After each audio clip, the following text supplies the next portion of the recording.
Y tengo como de referencia al modular, que me Sí, parece claro.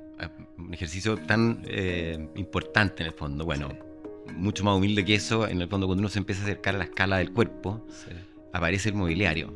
O sea, hoy día con la experiencia en el fondo uno tiene ciertas medidas, uno las tiene incorporadas. Por lo menos me pasó que me reenamoré o me reencanté con el hacer desde la arquitectura en el fondo. Y desde el diseño, además, como un paraguas más grande, porque a mí me encanta me gusta mucho ser arquitecto, me identifico con eso, pero también me parece muy apasionante el hecho que el diseño es una herramienta en el fondo.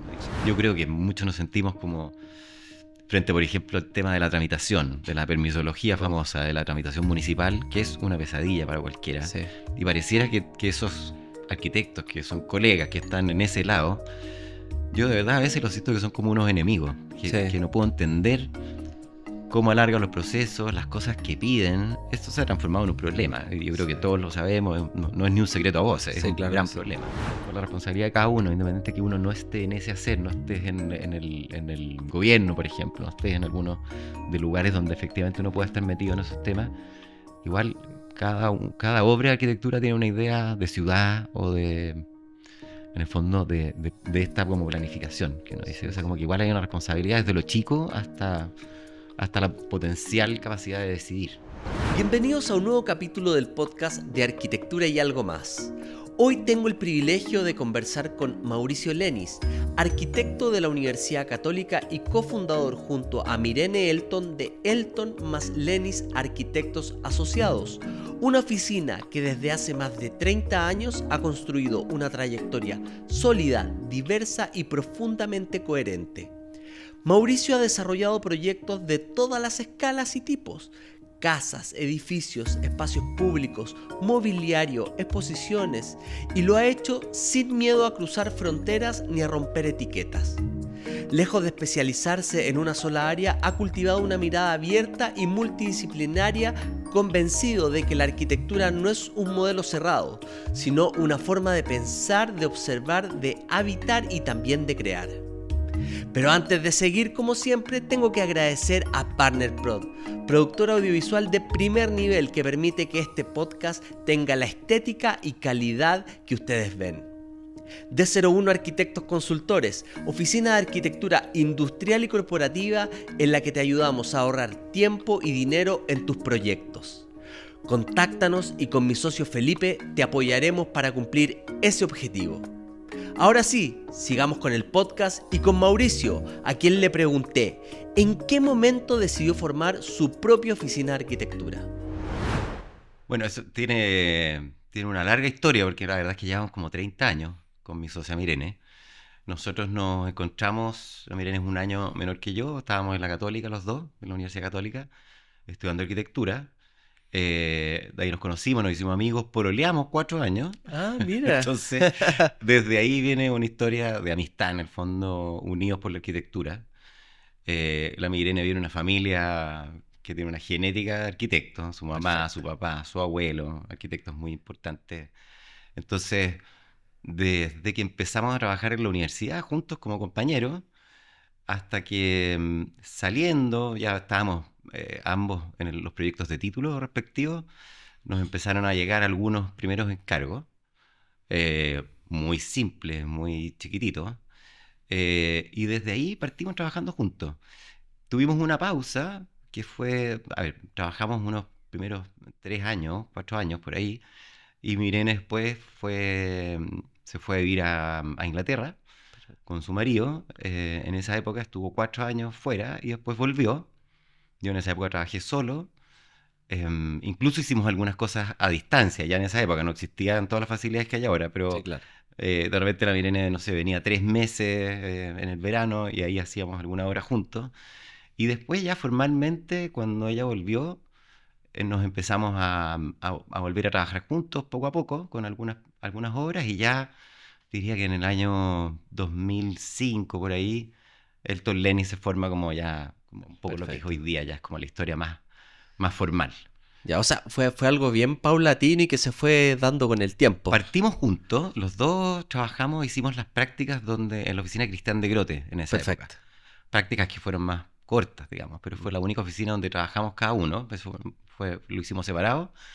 Y de ahí, cuando, como te digo, partieron unos primeros encargos, que fue cuando decidimos, la verdad que habíamos sido compañeros toda la vida, Mm, habíamos trabajado juntos, siendo alumnos, digamos, ya, y nos llevamos muy bien, somos como una especie de almas gemelas arquitectónicas. claro.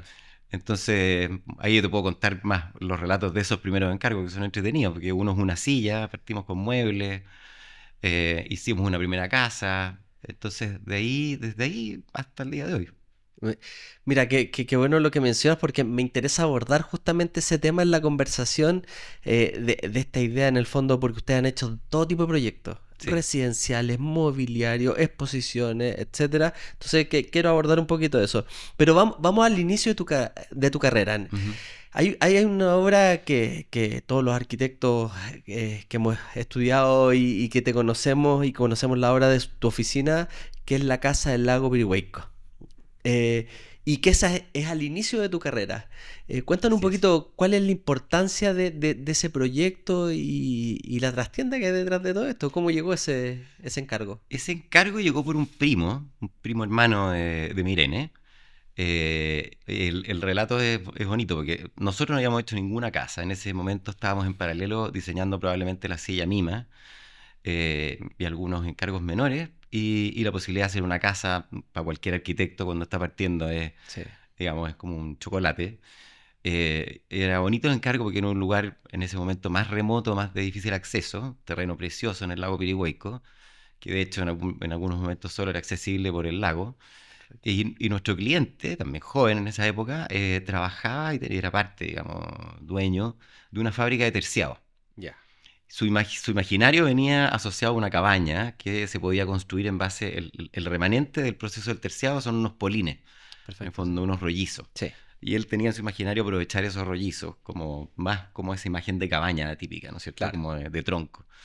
Pero cuando fuimos a visitar la fábrica, nos enamoramos de los terciados.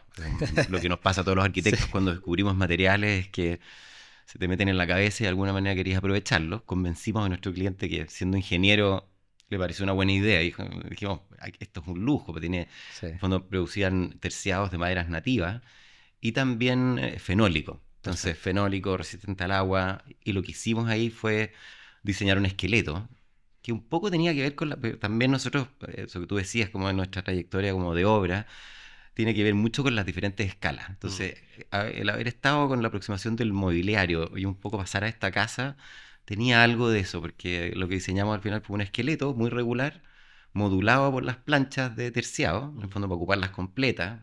eh, y de ahí salió esa casa. mm. Entonces fue muy interesante el ejercicio.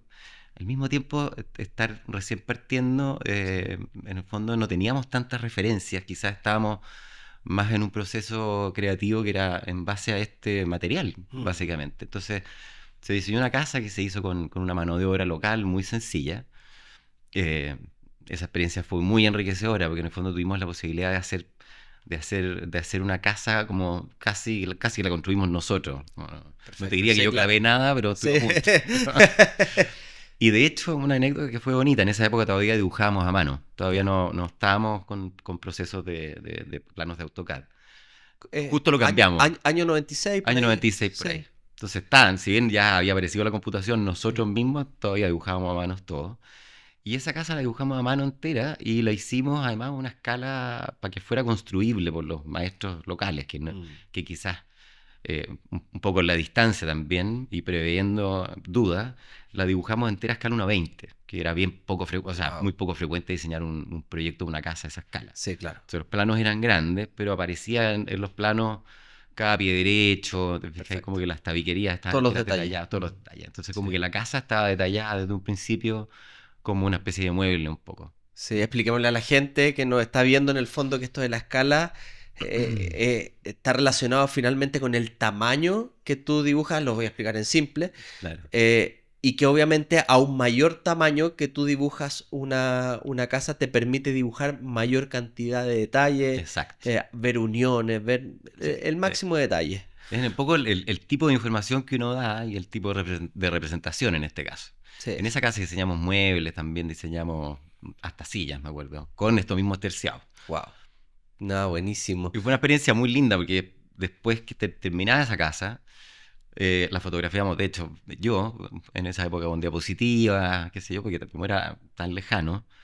Y tiempo después ya Mirene se había ido, estaba afuera, y nos llegó esta como suerte de invitación a participar de la Bienal de Quito, en Ecuador, la Bienal Panamericana, que yo ni siquiera sabía la existencia, pero y de hecho en esa época no nos mandaba como ahora, que todo digital, mandamos como un panel hecho, de hecho lo hice yo, maqueteado con las fotos, qué sé yo, Mira, y eso se fue para allá y yo me olvidé. Y tiempo después me llamó Fernando Castillo Velasco, que había perfecto. estado de jurado allá. Yo le contesto, yo sabía perfecto quién era, y ahí me dice que nos habíamos ganado el premio de la obra arquitectura en el fondo Sí. de la Bienal, Mira, que competía más con edificios de todo tipo. Ahí era, no solo eran casas, o sea, no era como la sección de casas, sino que era el premio de la Bienal. y pregunta, ¿qué te motiva, qué motiva a un arquitecto a decir, bueno, armemos esto, mandémoslo para la Bienal y veamos qué pasa? ¿Cuál fue tu motivación, la de ustedes en ese momento? Yo en ese momento no tenía muchas expectativas, ni siquiera sabía si había un premio o no había un premio. No, la verdad era como participar en el fondo, Sí, como claro. estar dentro de una selección, éramos muy jóvenes y Sí. con el entusiasmo que te da ese vigor como juvenil, no es que no lo tenga ahora, digo, pero sino en ese momento era como clasificar en una bienal, y en el fondo y Panamericana y Sí, fuera, claro. era interesante en el fondo poder medirte con pares o solamente el hecho de exponer ya nos Sí, parecía una oportunidad. En el fondo es compartir lo que estamos haciendo ahora. ¿Sí? En sí, el claro. fondo Tal yo cual. creo que uno muchas veces participa porque te sientes como parte de una Exacto. escena y poder mostrar tu obra siempre es enriquecedor. Así es. Oye, volvamos a este acercamiento que tiene tu oficina con el mobiliario, con el diseño de mobiliario, que es muy común en los arquitectos. O sea, la Mm, gente no sabe, pero los arquitectos diseñamos mobiliario muchas veces de sí. nuestros propios proyectos. Oye, podríamos poner una mesa comedor muy bonita, diseñémosla. Diseñémoslo, lógico. Que no. Mientras más podamos diseñar nosotros de Dan ganas algo, de diseñarlo todo. todo, todo, todo. Todo. Sí. Pero tú tienes, bueno, la mencionaste, la silla Mima, ¿cierto? Que en el fondo es bastante conocida. Cuéntanos cómo nació este acercamiento al diseño de mobiliario y cómo ha influido en tu desarrollo profesional. Mira, como todas las cosas que van pasando, ¿no es cierto? Como a uno le llegan los encargos que le llegan, y uno se va de alguna manera entusiasmando con posibilidades. Así que no, Claro. no fue obviamente algo premeditado, pero sí la historia tiene algo anterior, que fue estudiando, yo cuando estaba en un taller ya en segundo año, con el Teo Fernández, con la Monserrat Palmer, que grandes profesores. En un momento estábamos haciendo un teatro callejero y nos pidieron diseñar el mobiliario para, tenía que ser un mobiliario transportable, en fin, estaba enmarcado en un taller. Y me acuerdo que ese ejercicio me llegó mucho, fue muy entretenido, pude hacerlo yo mismo además, o sea, eran unos prototipos pero funcionales. Yo diseñé unos muebles plegables, no relativamente complicados, y los pude hacer yo en mi casa, digamos. Entonces, Perfecto. eso me marcó bastante. Siempre hay una cosa detrás que yo creo que muchos de los arquitectos, artistas o diseñadores tienen cierta cercanía con los materiales y las manos. En el fondo Sí, yo lo claro. tenía. Me encantaba hacer maquetas, en fin. Pero ese prototipaje de un objeto funcional Sí, fue bien trascendente, me fue súper bien. Y quedó como, nada, quedó como una especie de semilla de claro. eso. Cuando por casualidad nos llegó este encargo unos amigos, en el fondo, que querían que les diseñáramos el comedor y la silla. Y nosotros con toda ingenuidad dijimos, por supuesto, no teníamos idea. No teníamos idea de lo que es enfrentarse a diseñar una silla que sea cómoda y La funcional. complejidad que tiene. Claro. Y más encima que yo no sé en esos años, pero en la universidad, arquitectura, por lo menos en mi malla, no tenía ergonomía. No, nada, Nada, nada. entonces uno no tiene idea de eso. Yo, Y empieza como que por aquí. mira, como decís tú, hay algo que tiene que ver, yo creo, para los arquitectos, que en el fondo, en un momento, y tengo como de referencia al modular, que me Sí, parece claro. un ejercicio tan importante en el fondo. Sí, Bueno, mucho más humilde que eso, en el fondo, cuando uno se empieza a acercar a la escala del cuerpo, sí, aparece el mobiliario. O sea, hoy día, con la experiencia, en el fondo, uno tiene ciertas medidas, uno las tiene incorporadas, ¿cierto? así es. Cuánto mide una mesa, una silla, los objetos que reciben el cuerpo humano, que Exacto, finalmente se trascienden después de la arquitectura, son exacto. súper importantes. Entonces, como que ese ejercicio de la silla misma, fue muy bonito porque los primeros prototipos era como una silla de tortura, espantosa. Pero en el fondo una silla, y yo podría extrapolar como la silla para los diseñadores como en una casa para un arquitecto. Es como, se siguen haciendo sillas, todos los diseñadores o arquitectos, como que de alguna manera pareciera que es un ejercicio súper como, ¿cómo decírtelo? Es como icónico, Sí, ¿no es totalmente. cierto? Porque incorpora a lo mismo que la arquitectura en diferentes escalas, incorpora un tema material, un tema de expresión, Sí, un tema constructivo, estructural. sí, Entonces, las complejidades, uno podría decir que son muy parecidas. Y lo que tiene, y sí, yo me fui enamorando mucho del diseño de muebles y objetos, es que tienen una inmediatez distinta, pero los tiempos de construir una arquitectura sí, claro. son otros. En cambio, un prototipo de un objeto lo puedes desarrollar con cierta mayor, con menos tiempo, con resultados más inmediatos. Sí, claro que Entonces, sí. como que eso nos empezó como a acompañar un poco, sobre todo en el principio. Sí, y las similitudes que tú dices, al final, ambas también terminan en una experiencia, Total, que es lo más importante. O total. sea, habitar un proyecto y sentarse en una buena silla. Claro, y decir, oye, la silla está, resiste. Sí.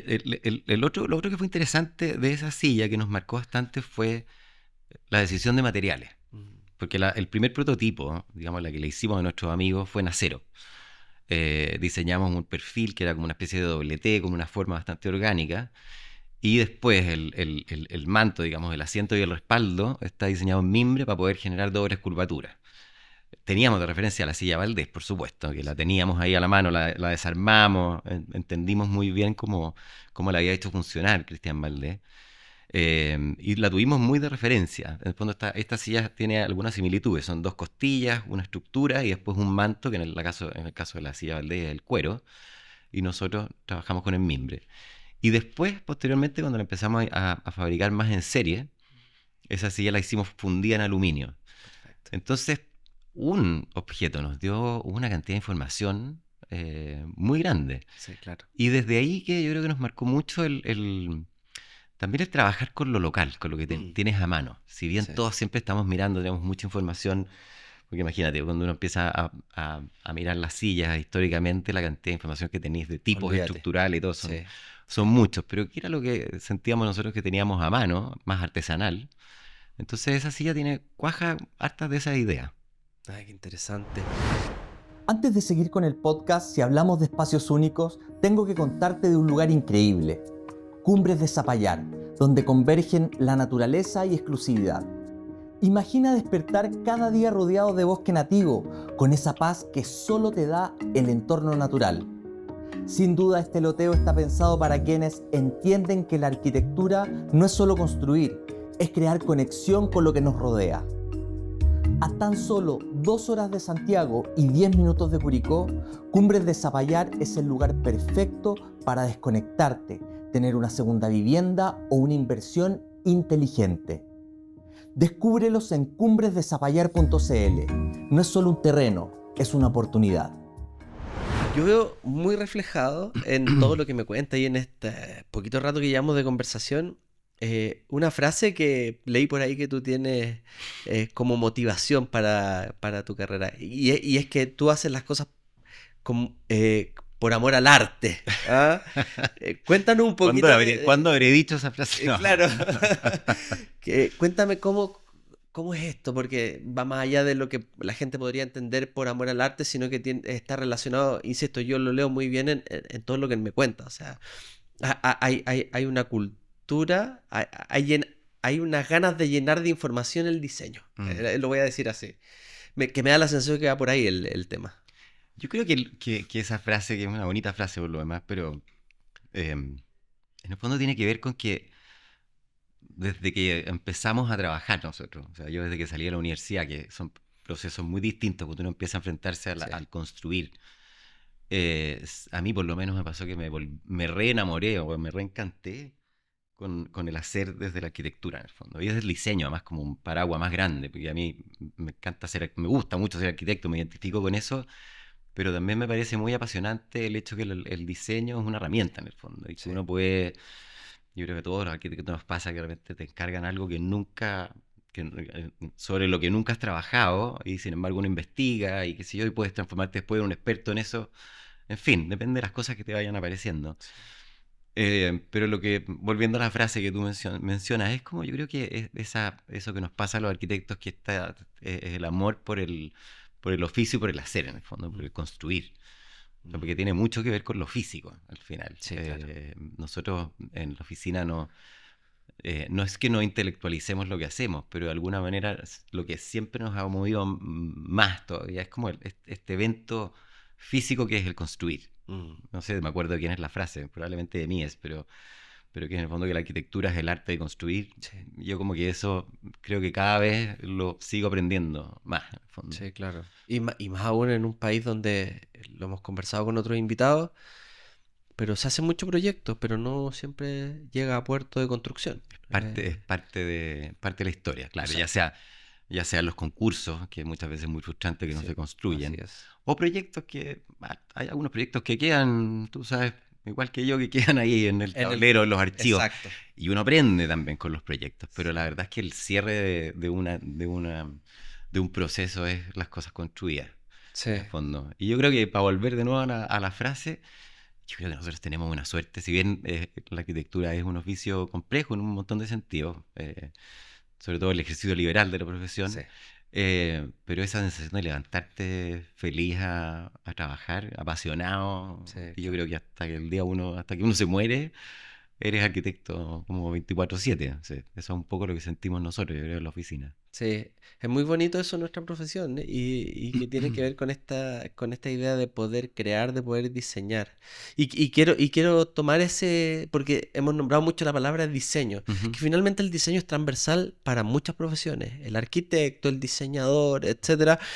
Eh, eh, y es lo que te ha permitido tener esta idea de poder abordar proyectos como mobiliario, exposiciones o lo que requiera diseño. Ujú. ¿Ah? Sí, Y así lo enfrentas tú, así lo han enfrentado con la oficina, en el fondo. así. Si algo requiere diseño, ahí estamos. Sí, exactamente.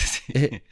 Y yo creo que tiene que ver con algo que mencionamos nosotros cuando tratamos de como identificarnos o ni siquiera es marcar diferencias, sino que lo que nosotros nos identifica, sentimos que es como esta mirada en el fondo de diversidad de escala, mm, em, que es un poco lo que tú estás nombrando. A nosotros se nos dio, digamos, como en estas casualidades de cosas que se fueron uniendo, mm, pero que nos ha acompañado siempre en el fondo. O sea, yo creo que hoy día nos sentimos más capaces, porque tenemos más experiencia de abordar proyectos de mayor complejidad, si uno quiere, no sé, un plan maestro. No somos urbanistas, pero sin embargo uno tiene probablemente cosas que decir a ese nivel de escala, que nos ha tocado alguna vez. Y de nuevo, volver a la casa y estar en simultáneo en proyectos de vivienda que también tienen muchas veces distintas escalas. sí. Y hoy día, ponte tú que nos invitaron a hacer una exposición en noviembre de diseño de Elton Lenis, como un poco repasando la historia, pero también probablemente vamos a hacer cosas nuevas. Mm, Entonces siempre estamos como revisitando esta idea como transversal de escala. A mm, mí me tocó desde el año 2000 al 2012 más o menos ser profesor en la Portales, ok. en la Facultad de Diseño, en diseño industrial. Eh, que claramente fue una invitación, yo la acepté, pero yo no tengo formación de Sí. diseñador industrial, pero fue un aprendizaje de 11 años Wow. alucinante con los alumnos Sí, claro. y con esta experiencia que digo yo, que es como el estar todo el tiempo prototipando desde el objeto un Sí, poco. claro. Sí, qué interesante. Ya que mencionaste el tema de tu rol docente, me gustaría saber tu opinión respecto a cómo crees que se están formando hoy día los arquitectos en Chile y cuál es tu visión de los conocimientos mínimos que debería tener un arquitecto que sale de cualquier universidad. Yo creo que en general, eh, o sea, todos entendemos que hay una gran cantidad de escuelas de arquitectura y hay algunas que tienen, por supuesto, más años que otras. Yo tengo la impresión de que hay gente que ha mirado eso desde un lado muy crítico. Yo tengo la impresión de que teniendo el resguardo de la calidad en el fondo de la enseñanza, de los profesores, de la seriedad en el fondo de las escuelas, igual ha pasado algo interesante, porque hay más arquitectos, ¿cierto? Sí. Hay mucha más competencia, eso lo sabemos todos. Pero eso no lo encuentro malo, sino que ha subido el nivel general, encuentro yo. Y hay más ojos desde la arquitectura. Creo que al final eso ha sido bueno para un país que siento yo que es una profesión, cuando nosotros entramos éramos muchos menos. Mm. Hoy día hay un contingente mucho más grande. Y obviamente que también se empiezan a diversificar y a meter en distintas áreas. Pero es como lo que yo creo que todas las carreras son también, es una herramienta. No todos los arquitectos que yo conozco o con los que incluso estudié están hoy día en el mundo del diseño. Perfecto, Hay sí. distintas áreas Sí, y uno se los encuentra y son muy complementarias. sí, claro. Yo creo que volviendo a lo que tú preguntas, como en la universidad, creo que las universidades hoy día deberían hacerse cargo un poco de eso también. Yo creo que lo hacen, pero ponerle más énfasis. Las condiciones de cada persona son distintas, entonces de Sí, repente que entender la arquitectura también como una herramienta más amplia aún, sí, claro. Un modo de pensar. un modo de pensar. Exacto, es como un punto de vista al final, Sí. desde donde uno se para en el mundo a observarlo. Y lo otro que yo creo que sería muy interesante, lo visto con lo que nos ha pasado a nosotros en la oficina, que de repente siempre aceptamos alumnos en práctica de distintas Perfecto. universidades. Pero nos ha llamado la atención que en universidades que vienen, alumnos que vienen de universidades del extranjero, sus prácticas son mucho más largas. Mm. Y creo yo que eso no está tan absorbido en las mallas Sí, de las universidades locales. Y es muy importante porque al final lo que yo veo que sucede es que una práctica que dura 6 meses realmente puede ser útil tanto para la persona que la sí, hace como para la oficina que absorbe digamos, una mirada muy joven, sí, claro. ¿cierto? Que los practicantes no tienen mucha experiencia en nada. Sí, así Pero es. para ellos es muy importante porque también en el quehacer en una oficina se van dando cuenta de dónde están sus fortalezas o debilidades o en el fondo cómo se proyectan a futuro. Sí. Y el roce con la realidad Y el también. roce con la realidad, lo que yo he visto es que siempre es muy enriquecedor. Entonces, Sí. creo que ahí hay un ámbito donde las universidades, porque obvio, uno sale y hay miles de temas Mm. que no conoces muy bien, por ejemplo, el tema normativo, la construcción misma, no tienes experiencia, es lógico. Sí, Pero en ese ámbito, donde ahí pueden además aportar mucho las oficinas profesionales, en ese cruce, en el fondo. sí, claro que sí. ¿Cómo ves tú el rol que está ejerciendo hoy día el arquitecto en nuestra sociedad respecto a los problemas complejos que enfrenta nuestro mundo? ¿Tenemos algo que decir? ¿Estamos haciéndonos cargos de las cosas o todavía tenemos una mirada un poquito lejana de las cosas? Mira, yo creo que hay como dos partes de esa pregunta. Siento un gran respeto por el área en donde estamos metidos. O sea, conozco a muchos de mis colegas y entiendo en distintas áreas del hacer, veo como un profesionalismo. O sea, tengo una mirada más bien optimista de lo que nosotros hacemos en general. Eso por una parte. Pero la gran deuda que yo siento que tenemos como arquitectos, y que somos parte de eso, es en el fondo en la planificación. Mm. O sea, creo que sabemos hoy día, lo podemos decir sin estar como halagándonos, pero que Chile en los últimos, no sé, 30 o 25 años, en el fondo, apareció en el mapa mundial de la arquitectura Mm. por distintos, hay muchos arquitectos de los que Sí, podríamos hablar, pero eso se ha ido ampliando. sí, así es. Arquitectos jóvenes, otros ya más consagrados, premios nacionales, en fin, ni hablar de los que sabemos que están trabajando afuera, como Así es. Smilian o Matías Klotz o varios, Cecilia Puga, en fin, montones. Sí, Em, pero siento yo que si bien todos estos contingentes de arquitectos están haciendo obras relevantes e interesantes, un aporte, lo que siento que la deuda que tenemos hoy día es el tema de planificación. mm, Y creo que no estamos llegando a los lugares que tienen, o a los puestos, o lugares donde podríamos tener más participación, más voto, más opinión, más voz, finalmente. Están las sí. dos organizaciones, tanto Ah, la OA como el Colegio de Arquitectos, claro, que tienen cada uno sus fortalezas y debilidades. En el fondo, la exacto. OA ha hecho un rol muy importante en la relación del ejercicio profesional, Sí, eh, creo que falta ahí un camino importante. Yo creo que ahí es donde está donde hay un espacio. Sí, es verdad. No lo quiero poner en negativo, sino que Sí, quiero sí, se decir, entiende. ahí tenemos mucho desarrollo. O sea, Sí, se entiende. Voy a hacer una pequeña pausa para contarte algo importante. Más del 60% de las personas que ven o escuchan este podcast aún no están suscritas al canal.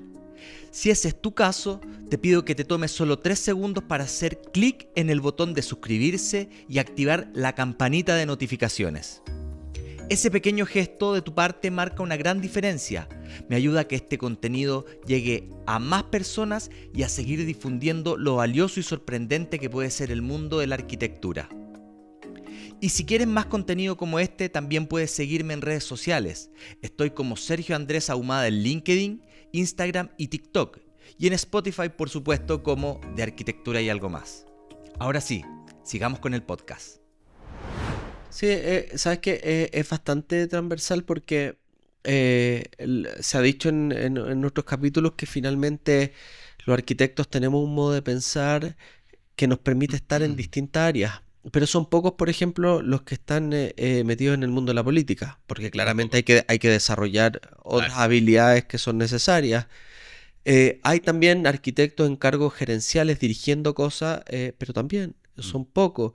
Y así podríamos hacer una lista en el fondo que primero amplía el campo laboral del arquitecto, insisto, y parece ya de perogrullo, pero nosotros podemos ocupar esos cargos porque tenemos un modo de pensar particular, de mirar las cosas, de mirar el mundo. Sí. Y aquí me empalmo con la siguiente pregunta. Quiero saber, ¿cuál crees tú que es ese modo en que nosotros los arquitectos miramos el mundo? ¿Cuál es cuál es la potencialidad que tenemos de esa mirada particular que tenemos los arquitectos? Bueno, por lo menos yo siempre he pensado que los arquitectos estamos desde el ser humano, ¿cierto? Desde el habitar, desde el darle cabida a los actos del ser humano. Y creo firmemente en que podemos ayudar a las personas a ser más felices, o sea, a facilitarles la vida, a facilitar el encuentro, la vida social, la vida en comunidad, la vida familiar. O sea, creo que el arquitecto tiene un rol fundamental, si nosotros vivimos en el espacio construido. Sí, claro. Entonces, como que a mí nunca se me escapa del ojo eso. Es como que cada oportunidad de hacer algo es en el fondo poder hacerle la vida mejor a alguien. No se me olvida eso y no se nos olvida, digo, en la oficina. Como que nosotros hoy día en la oficina desarrollamos mucha vivienda familiar, unifamiliar, digamos, en la urbanidad y también en la geografía. Pero para nosotros el logro máximo es el cerrar un proyecto, entregándoles una casa. O sea, con los clientes terminamos siempre generalmente muy cercanos, muy amigos, un proceso muy íntimo. Sí. Y la mayor felicidad es verlos a ellos felices, como disfrutándolo. Y así me imagino que es lo mismo cuando nos toca hacer un edificio más de uso público Sí. o un espacio público. Creo que al final eso es nuestro principal rol. Sí. Se ha formado un debate que es bien interesante y que está relacionado con pensar de que la arquitectura muchas veces es una profesión de élite. Y desde el punto de vista de que, primero, y es algo obvio, no todo el mundo tiene los recursos para pagar un arquitecto o para, previo, construirse una casa o construirse lo que sea. Pero sin embargo, por otro lado, queremos llegar a espacios que no son de élite. ¿Qué opinas tú? ¿Somos una profesión de élite? ¿Podemos llegar más allá de la casa? De todas maneras. Lo obvio. No, de todas maneras. Yo no pienso eso. Lo que pienso es que tenemos un espectro muy amplio de acción. Y los arquitectos nos movemos desde el ámbito privado al público con cierta facilidad, digamos. El tema está en las oportunidades, al final. Creo que los arquitectos de partida nos vamos desarrollando en la experiencia. Es una profesión longeva. Sí. Así por lo menos lo veo yo. Muchos de los próceres que todos admiramos siguen teniendo hoy día 90, 80 años y están en plena vigencia Así es. y no pretenden renunciar. Entonces, el arquitecto va teniendo una trayectoria en base a su experiencia de las oportunidades que va teniendo. Sí. Y en eso, lo que tú dices, como creo que es una caricatura llevarlo a la elite, si bien es cierto que, por cierto, uno trabaja en el sector privado, pero los arquitectos, cuando aparece un concurso público, eh, o sea, hay unas tremendas convocatorias. Otra cosa son los resultados de los concursos Sí, claro. y si se hacen o no, y en fin, ya eso es un tema más político si uno quiere. Sí, claro. Eh, pero yo creo que siempre he pensado además que cuántos arquitectos, cuántos estaríamos dispuestos a trabajar probablemente gratis en esto que te digo yo que es la gran deuda, como la planificación.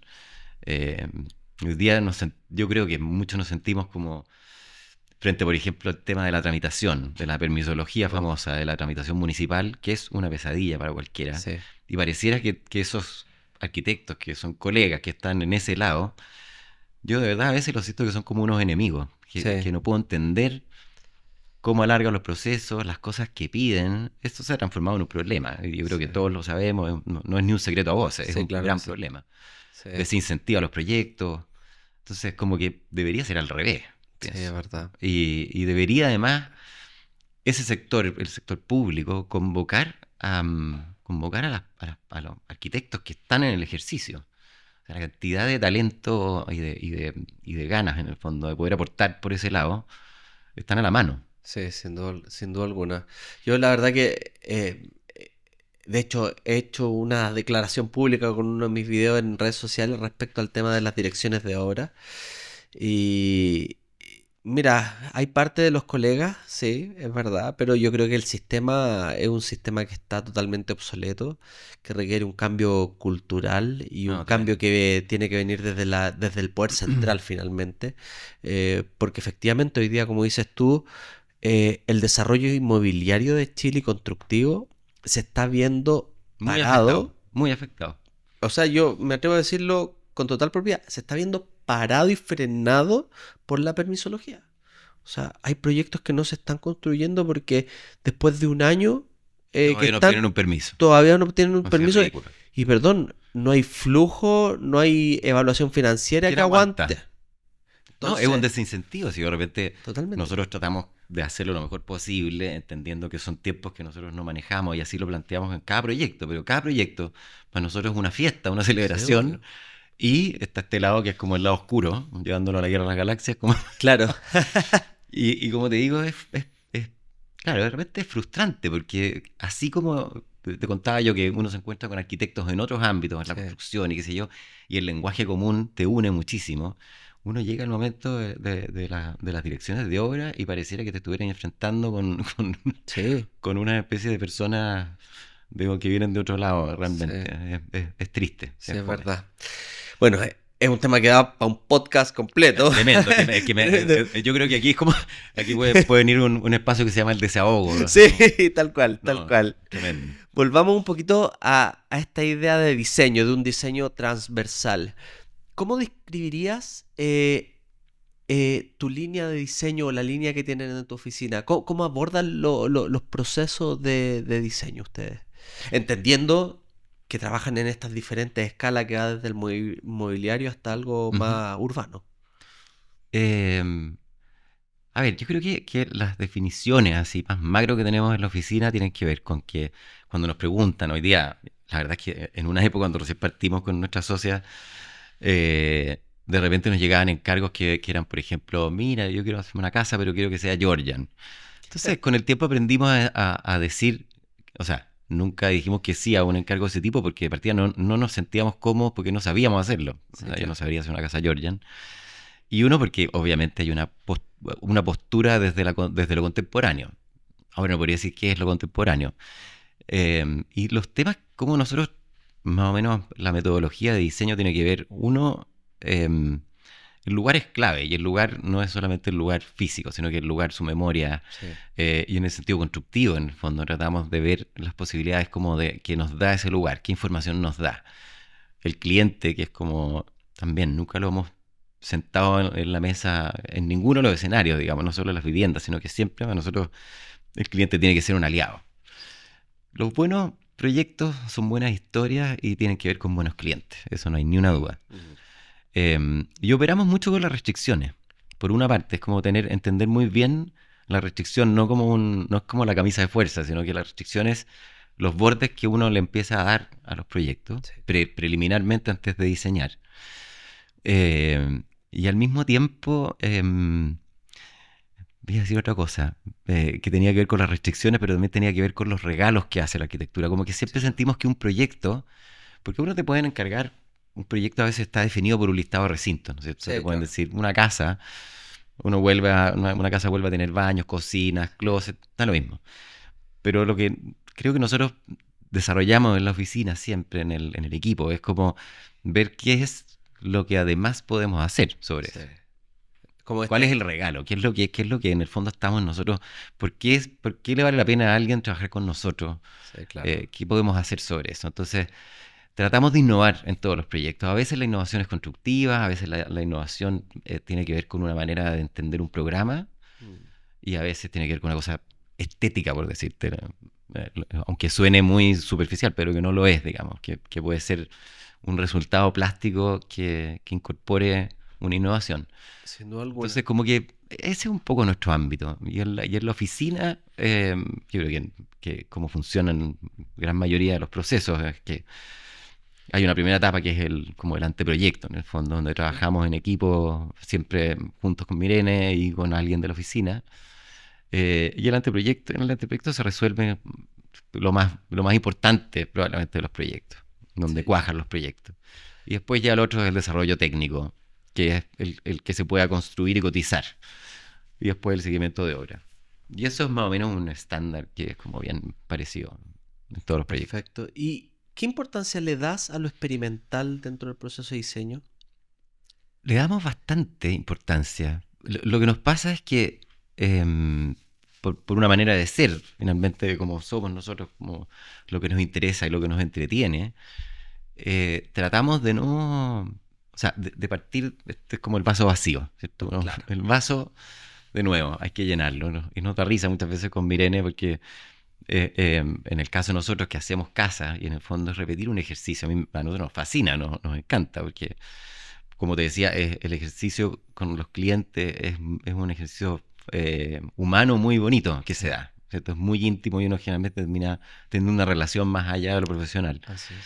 Pero es partir de cero, en el Mm. fondo. Y una y otra vez en el mismo ejercicio de diseñar algo que para todos es más o menos afín. Todo, si uno dice una casa, el arquetipo es el mismo, ¿entendés? Sí, claro. Sin embargo, para que ese ejercicio sea fértil en nosotros mismos, la innovación es importante. Sí, sin duda Y alguna. como te digo, la innovación a veces está en mucho, a veces puede ser en algo muy específico. Mm. Pero Sí, de lo contrario nos parecería aburrido para nosotros, al final. sí, claro. Y yo creo que ese es el principal enemigo. Yo creo que Sin duda el alguna. arquitecto que se aburre, no sé, creo que perdís como esa intención vital o ese pulso vital que tiene el hecho de tener un proyecto nuevo sobre la mesa. Sí, sin duda alguna. Ah, has mencionado esta relación con el cliente eh, y por otro lado también has descrito este proceso creativo de tu oficina o que tiene el arquitecto y la gente se imagina de que el arquitecto se encierra en su oficina, crea y va y se lo presenta. Tome, aquí está su proyecto. Claro. Pero muchas veces la realidad, de hecho la mayoría de las veces no es así y el cliente participa. Mm. ¿Cuánto crees tú de porcentaje tiene un diseño que es parte del cliente y que es parte del arquitecto? ¿Cuánto debería darse al cliente de ese diseño? Buena pregunta. No sé ponerlo en porcentaje. Sí sé que en los mejores proyectos, cuando uno dice proyectos con los cuales uno se siente más satisfecho, generalmente el cliente ha tenido una participación activa. Perfecto. ¿Qué significa activa? De confianza, de aportar con ideas, de aportarnos como con verdad también, porque al final Claro, los clientes uno necesita que te den, que te estimulen, que te desafíen también, así es. y que te cuenten realmente o sea, en el fondo también hay un trabajo de parte de nosotros que en el tiempo, muchas veces alguien nos dice, oye, nos sentimos como en la consulta al psicólogo cuando. Sí, tal cual, sí. Y tiene harto de eso, quizás eso es otra de las cosas cuando hablamos de la universidad, cosas que no te dicen y que probablemente, claro, como que es difícil incluir esto en la malla, pero yo creo que de alguna manera pienso que el entender cómo relacionarnos con el otro es tan clave, porque la verdad es que esa relación es muy importante. Sí, sin duda. En el fondo los arquitectos, gran diferencia con los artistas, por más que a veces nos encante hacer cruces de la arquitectura y con el arte, pero los artistas pueden trabajar sin encargo. Sí, claro. Los artistas trabajan en lo suyo. Sí. Los Sí. arquitectos necesitamos de un encargo, aunque a veces hagamos ejercicios que puedan ser un poco sin cliente, pero eso es lo mínimo. La verdad es que todos respondemos a un encargo, a un concurso, lo que sea, pero en el fondo necesitamos una contraparte que es el cliente. Y a mí el cliente nunca me ha parecido molesto. Mm. Donde sentimos que hay muchas veces que no ha funcionado es porque en el fondo no había un cliente, no había una cara. Ponte tú Claro. con corporaciones de repente, en donde tú te estás entendiendo con un mando medio, digamos, Sí, no con claro. el dueño, no como el... ¿Te fijáis? Nos pasó en algún momento con el retail, que en una Sí. época hicimos bastante retail. A mí personalmente me gusta mucho el interiorismo y se acerca a una escala de diseño Sí, también. sin duda alguna. Pero cuando partimos trabajando en retail, con un gran amigo y cliente que era Aristides Benavente, que nos trajo las tiendas North Face, Perfecto. pudimos desarrollarlas junto con él. Eh, entonces, no teníamos que preguntarle a nadie más. Si nos equivocábamos, nos equivocábamos juntos, y si acertábamos, acertábamos juntos. Pero después, en otra época que creció esa área, empezamos a trabajar con esto que te digo yo, que ya no es con el dueño, digamos, Sí, sino que claro. son Siendo como los unas dos especies medios. de Sí. corporaciones y mandos medios que nadie toma decisiones, que se mueren de susto. Entonces, ahí esa relación no es lo fructífera que es cuando uno está con el cliente tomando decisiones. Si uno mira la historia de proyectos icónicos, generalmente las relaciones eran así. Sin duda alguna. Ya que mencionaste esto de que has hecho retail, volvemos al mobiliario. Y has trabajado con tu oficina, en el fondo, en distintos tipos de proyectos. Me gustaría ahondar en esta idea de cómo se enfrenta cada tipo de proyecto, porque cada proyecto tiene su particularidad. Y hacer una casa tiene unas lógicas que son totalmente distintas a hacer una tienda. Total. Hacer una industria, otras. Y así los distintos proyectos. Y en tu oficina, que han desarrollado una transversalidad de proyectos, ¿cómo enfrentan eso? ¿Cómo recopilan esos datos y los terminan traduciendo en arquitectura? Mira, yo me acuerdo que cuando desarrollábamos las tiendas, eh, o sea, bastantes años atrás, las tiendas nos permitían como trabajar con una escenografía. Pero lo que entendimos fue que en el fondo transmitían un relato, es como una fantasía, ¿no es cierto? Sí, Es un claro. interior que se permite tener más juego que el interiorismo de una oficina o el interiorismo de una casa, en fin. Eso tenían las tiendas. Y de ahí, por primera vez, creo que se nos acuñó como este concepto que es una palabra que puede estar un poco manoseada, pero que es como el relato. Sí, En las casas es como una novela, es como una historia. Pero a la larga nos hemos ido dando cuenta que todo proyecto lo tiene. En el fondo, lo que trabajamos mucho con la idea de identidad, de qué historia es la que se está armando, qué historia es la que se quiere contar con un proyecto. Esa es una parte menos, digamos, menos física, sí, quizás es claro. es como un intangible, pero en las casas eso es muy potente, Sí. es muy Mm. interesante y todas tienen una historia. Cualquier casa que viéramos de las casas que hemos construido, yo te podría contar una historia, ¿no? Y no se nos olvidan, Sí, porque claro. pasan a ser como las anécdotas o las historias o el relato o esta novela que se escribe en el Sí, fondo. así es. Y todos los proyectos lo tienen. Los Mm. proyectos corporativos también la van a tener.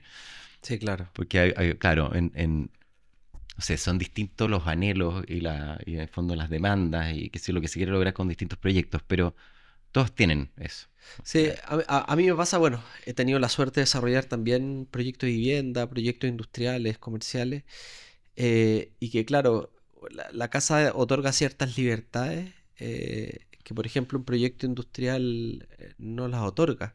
Y sin embargo ahí uno responde a, por ejemplo en el industrial, a lógicas de productividad, de tiempo, de Total. presupuesto, pero también uno tiene que intentar poner arquitectura y diseño ahí. Es que ahí lo que estáis diciendo tú, Sergio, que es muy cierto, funciona de la misma manera que más o menos te contaba, que es como las restricciones. Sí, Proyectos tienen distintas restricciones y uno las entiende. O sea, la restricción puede ser presupuesto, sí, obviamente. claro. Y así el funcionamiento. En la arquitectura industrial claramente hay una idea como más de eficiencia, Exacto. de máquina, de otra habitabilidad, además, porque las Totalmente. industrias, incluso hay algunas como los data centers donde no con suerte hay una persona dentro. Exacto. Ese ya es otro tema, pero lo que voy es que igual aparecen todos los temas. Mm. Es como, por ejemplo, en la arquitectura industrial, conocemos muchos casos de arquitectura industrial tan expresiva como, por ejemplo, Sí, Carosi, por claro, sí. decirte, ¿no es cierto? Sí, así es. Incluso la que hace Guillermo Evia sigue con esa misma como concepto, ¿no? Así es. Sí, O otras que pueden ser tan nobles como un galpón de madera y maravillosos, como los que sí, uno se encuentra en el sur todavía. sí, es verdad. Pero toda arquitectura yo creo que incorpora estos temas con una mayor fuerza una arista u otra, pero en el fondo están todos presentes siempre. Sí, sin duda alguna. ¿Qué hace Mauricio Lenis para nutrirse? ¿Cuáles son sus hobbies que le permiten tener una idea o nutrir su arquitectura y sus ideas de diseño? Mira, eh, yo creo que al final uno se nutre de muchas partes, pero así las que me ayudan constantemente es, en el fondo, el mundo del arte. Para mí es Sí.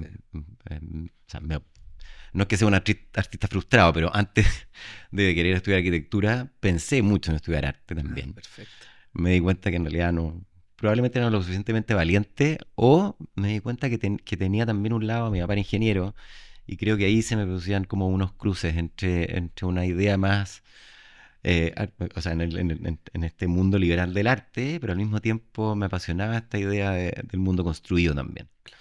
Em, y para mí eso siempre ha estado como en un paralelo. Tengo muchos amigos artistas con los que he hecho canje, gracias a Dios. Pero tenemos mucho, junto con la Irene también, digamos. Y nos gusta mucho hacer cuando se puede de alguna manera hacer ese cruce. Eh, Mm, Digo, con todo respeto, porque no es que nos sintamos artistas, somos arquitectos, sí, claro. admiramos el mundo del arte y por lo tanto del arte también aprendemos. Gran amigo reciente de estos últimos años es el tremendo Federico Asler, con quien hemos tenido la suerte de trabajar en algunos proyectos, de conocernos más, de visitar su casa, de estar en Roca Negra. Y, y es un aprendizaje. Eso para mí, no sé cómo eso se plasma. A veces es muy literal y otras veces con Federico, de hecho, en una obra fue como gracias a un consejo que nos dio que hicimos la obra que hicimos, que fue un pabellón en un lugar en Vitacura, digamos por cómo está construido. Sí, Lo construimos desde una mirada escultórica, perfecto. pero después eso se llevó a un material que era el hormigón, entonces fue muy bonito, eso salió en una conversación con Federico, o en una observación, digamos, conjunta. Y obviamente el resto del mundo artístico para mí, y cultural es como Sí. nutrición permanente, o sea, el cine, en fin, la literatura. No leo tanto como quisiera, no me considero un lector, pero me gusta mucho y me interesan, o sea, temas muy diversos. Perfecto. ¿Y qué importancia crees tú que tienen los hobbies en el desarrollo profesional de un arquitecto? Yo creo que uno tiene que tener tiempo de ocio. Es muy importante. Lo fuimos aprendiendo también con la Mirene, cuando no teníamos hijos y estábamos recién partiendo, y la pasión por la arquitectura es tan tremenda que no tenéis Sí, horario. Entonces trabajábamos 24/7 y los fines de semana, y no era ni por culpa ni por nada, era nada, porque no teníamos más otra cosa que hacer claro. más interesante que eso y nos fascinaba. Pero en el tiempo fuimos, fuimos aterrizando un poco más esto que tú estás preguntando, porque igual, y yo creo que a todos tus entrevistados seguramente son todos muy apasionados por la arquitectura y les debe pasar Así lo es. mismo, pero después uno tiene hijos, después tenés, o sea, a ver, uno no deja de ser arquitecto, pero sí creo que uno necesita un tiempo de ocio, Sí, en la oficina nosotros trabajamos hasta las 6, eh, con muy pocas excepciones, y nos encanta que sea así. O sea, las 40 horas nosotros las veníamos haciendo hace mucho rato. O sea, hace mucho rato perfecto. que dijimos, Sí, claro. a ver, aquí yo no queremos que ustedes que estén encerrados todo el día, que salgan verdes de acá y que después de salir de la oficina no tengan ni un rato de vida. O sea, qué rico tener un happy hour, ir a hacer deporte, Exacto. juntarse con los amigos o no hacer nada.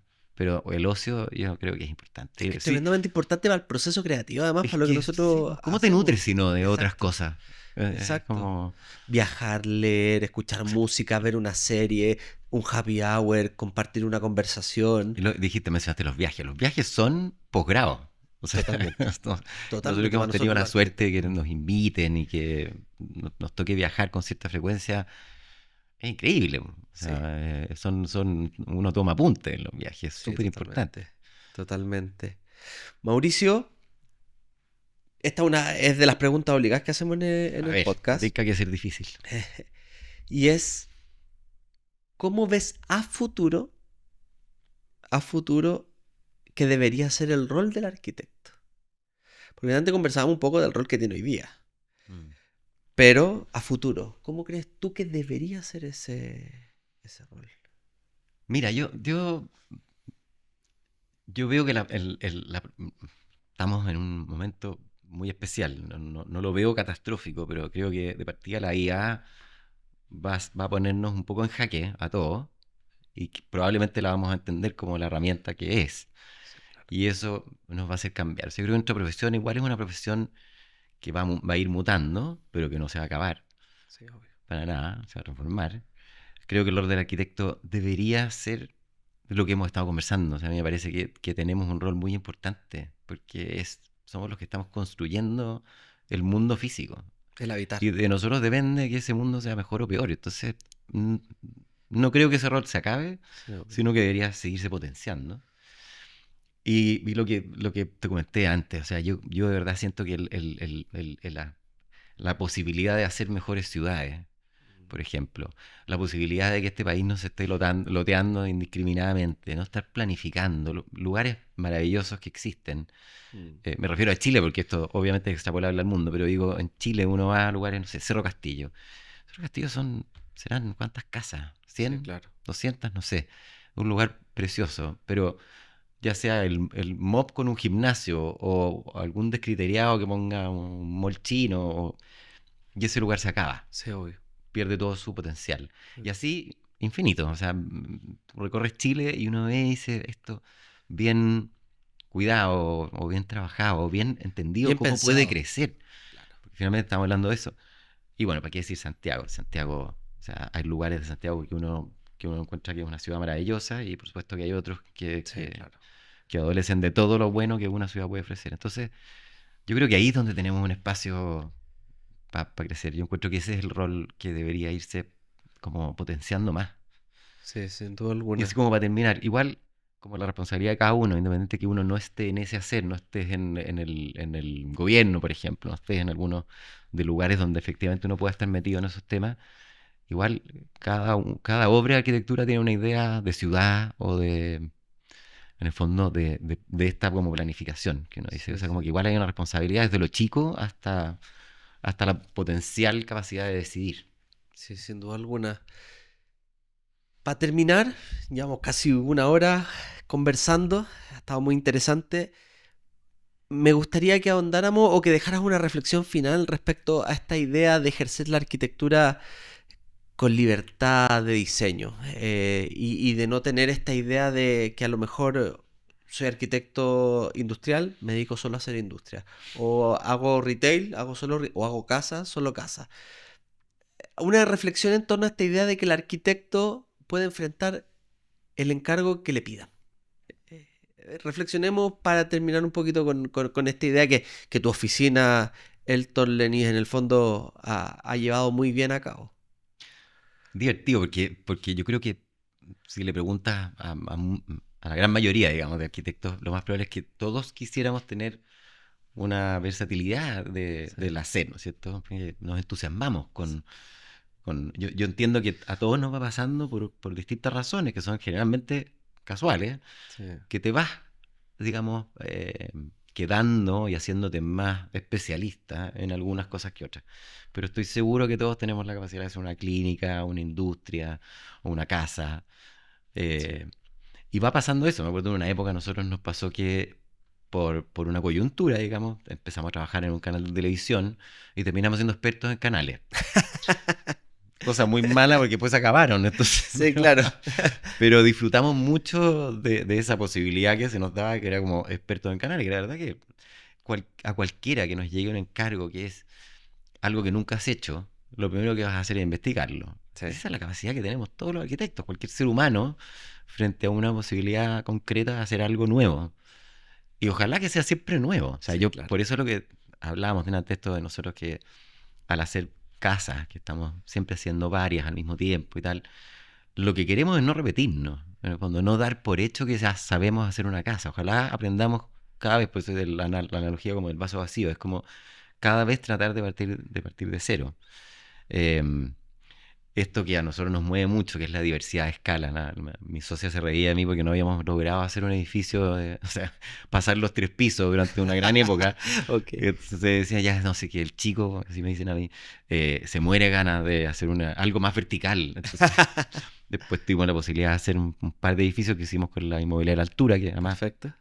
ahí tienes un ejemplo de una inmobiliaria que valoriza a los arquitectos. Tomás Villalón, que estuvo contigo hace Sí. poco, también ha trabajado con ellos y muchos otros. Y así eso también ha aparecido. Sí. Ahora, parte de la reflexión de lo que estáis hablando también creo que tiene que ver por ejemplo, ir como perseverando en ciertos temas de los cuales creo que sí hay que hacerse cargo. Por ejemplo, sabemos que el hormigón, la industria del hormigón, en el fondo la minería del hormigón, produce un 8%, me parece que es más o menos lo que se habla del, ¿cómo se llama? Del CO2 Sí, la liberado huella de carbono. de la huella de carbono. Entonces, es enorme, Sí, es un claro. montón. Cuesta reemplazarlo por un montón de razones Sí. que sabemos. Y nos gusta además trabajar con el hormigón. A mí como material me parece fascinante. Pero también está este tema. Entonces, ir migrando a otros sistemas constructivos. La madera, en el caso de nosotros, hace ya un buen rato que ha sido como un material que empezó a aparecer Sí. con mucha más fuerza en las decisiones constructivas. Promoverlo, por otra parte. Es una industria local. Tiene demasiados beneficios como Sí, seguro. para no hacerlo trascender. Y obviamente la tendencia va mucho hacia ese lugar. Sí, sí. Pero experimentar con nuevas posibilidades constructivas y hacerse cargo de esos problemas, pues si a nosotros nos corresponde. Sí, así es. Entonces, eso. Mauricio Lenis, muchas gracias por esta muy buena conversación, por venir al podcast de Arquitectura y algo más. Y a ustedes muchas gracias por ver un nuevo capítulo de este podcast. Pido disculpas de antemano por mi voz, estoy muy congestionado, se habrán dado cuenta. Pero nada, aquí estamos al pie del cañón conversando con tremendos invitados como Mauricio. Y ustedes no se olviden de suscribirse aquí abajito y activar la campanita. Nos vemos en un próximo capítulo de Arquitectura y algo más. Gracias.